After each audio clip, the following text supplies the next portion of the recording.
C'est le souffle du démon. Dimanche soir, place Leclerc, la prophétie maléfique a bien eu lieu.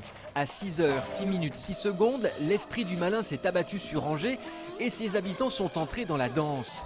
Gilbert Baudin a tout fait pendant la semaine pour lever son armée des anges et contrer l'arrivée du démon. Peine perdue, c'est bien les forces du mal qui ont gagné. Hystérie collective, luxure et danse autour du brasier. Franchement, pour clôturer les accroche-cœurs, c'est parti dans tous les sens, mais on s'est vraiment bien amusé.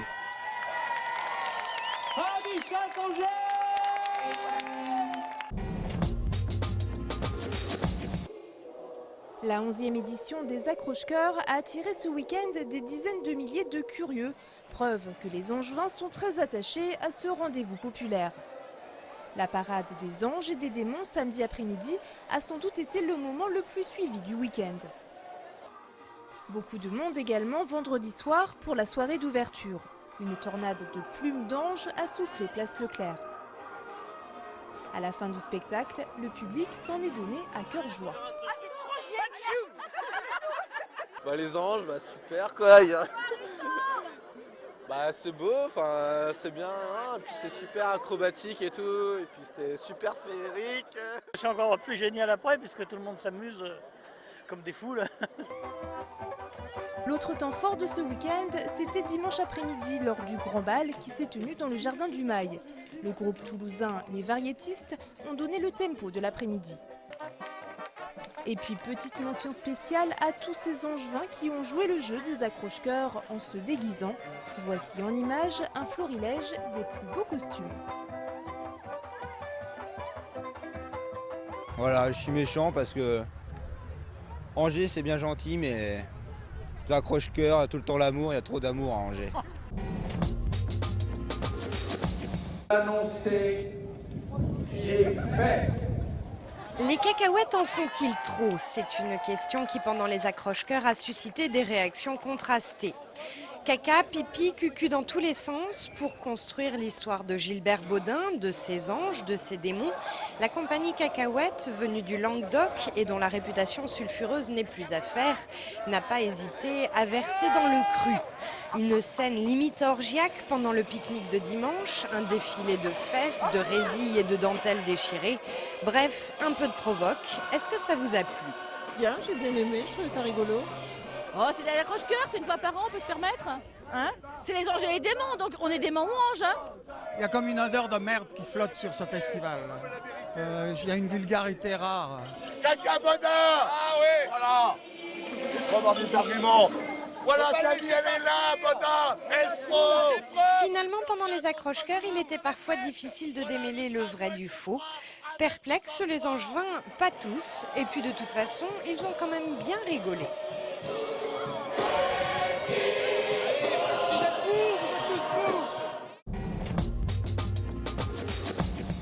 L'édition 2009 des accroche-cœurs à peine terminée, certains se demandent ce qui se passera en 2010. Pierre Dolivet, le directeur artistique de la manifestation, ne sera en effet plus aux commandes du festival l'année prochaine. La mairie d'Angers devrait très prochainement auditionner des compagnies ou des artistes susceptibles de prendre la relève afin de poursuivre une aventure débutée en 1999. Les accroche-cœurs 2010 sont en train de se préparer, vont se préparer, et il y a des choses dont je suis sûr qu'ils continueront absolument. Par exemple les banquets, la joie, et puis les quartiers qui descendent dans la ville. Je trouve ça extraordinaire et je suis très heureux de le faire. Retrouvez un résumé complet de cette 11e édition des accroche-cœurs sur Angers 7.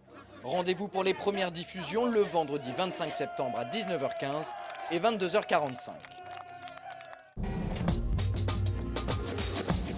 Il y a 15 jours, nous avions rencontré Paul de Montvallon. Confronté à de lourdes pertes financières, ce producteur de lait se disait prêt à répondre à un appel à la grève européen. Comme de nombreux autres agriculteurs en France et dans toute l'Europe, Paul et son associé Étienne ont mis leurs menaces à exécution. Je suis en train de dépendre le lait du temps calé. Pour la grève, on ne peut pas le conserver indéfiniment et pour ne pas polluer, on le met dans une prairie. Depuis jeudi, ce sont 1200 litres de lait qui sont jetés tous les jours dans les champs. Ça fait mal au cœur, mais pour nous, c'est l'ultime moyen. C'est soit ça, soit disparaître et déposer le bilan dans les mois qui viennent, parce que de toute façon, on ne peut pas continuer dans le rythme où on est parti au niveau financier, c'est impossible. En refusant de remettre son lait à la coopérative, Paul a déjà perdu plus de 1 500 €. Mais il est aujourd'hui déterminé à se faire entendre. On est prêt à aller jusqu'à ce que nos revendications aboutissent, 15 jours s'il faut. De toute façon, moi j'ai déjà négocié avec la banque de faire un court terme et puis après si j'ai pas assez de trésorerie, et je rembourserai quand le lait aura remonté. Demain matin, Paul de Montvalon se rendra à Francfort en Allemagne.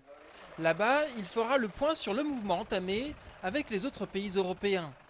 En attendant, si la grève du lait perdure, une pénurie des produits frais pourrait se faire ressentir.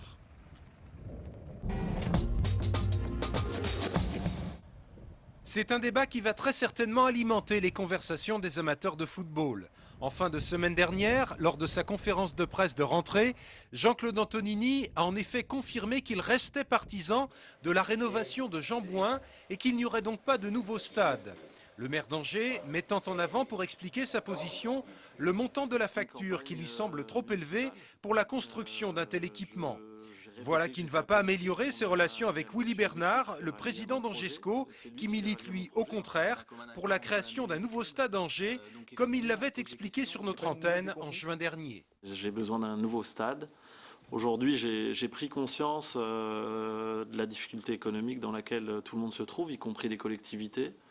J'ai d'ailleurs proposé à monsieur le maire de construire un stade très très raisonnable, puisque ça serait le même que celui de Sedan, qui aurait un coût maximum de 35 millions d'euros, entre 30 et 35 millions d'euros. Les deux hommes s'étaient rencontrés en juillet dernier pour évoquer le dossier. Willy Bernard se dit déçu d'avoir découvert l'information dans la presse et a demandé officiellement un rendez-vous à Jean-Claude Antonini. Ce dernier a confirmé vendredi qu'il avait des propositions à faire au président d'Angesco.